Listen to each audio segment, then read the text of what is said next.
చెప్తారా? యాచారం మండలం. ఒక 10-20 ఇయర్స్ బ్యాక్ ఎలా ఉండే సార్ ఇక్కడ prices, land prices? Land price వచ్చి తక్కువలో ఉండే 3-4 లక్షలు ఉండే ఎకరానికి.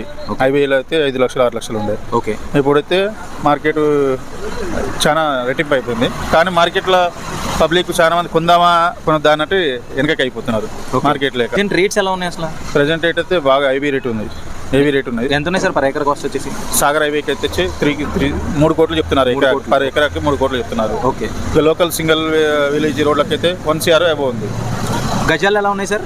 గజాలు అయితే 10,000 నుంచి మినిమం 10,000 నుంచి అబౌవ్ ఉంది. ఒకప్పుడు ఎలా ఉన్నాయి గజాల్లో రేట్లు? ఒకప్పుడు ఉండే 1,000-2,000 రూపాయల కాడికి గజం ఉండే మార్కెట్లో. ఓకే. ఇప్పుడు కొత్తగా వచ్చిన ప్రభుత్వం ద్వారా కొన్ని ఇబ్బందులు పడుతున్నారు చాలా మంది. ఓకే. కేసీఆర్ ప్రభుత్వం ఉన్నప్పుడు డబల్ రేట్లు అయ్యాయి. ఓకే. స్థానికంగా అందరూ బాగున్నారు. కానీ ఇప్పుడు వచ్చిన ప్రభుత్వం వల్ల చాలా నష్టంగా ఎదురు చూస్తారు. అమ్ముకోవాలన్నా అమ్మే స్థాయిలో లేకుండా కొనుక్కో రేటు కొనేటోళ్ళు లేక మార్కెటింగ్ అనేది అవుతలేదు.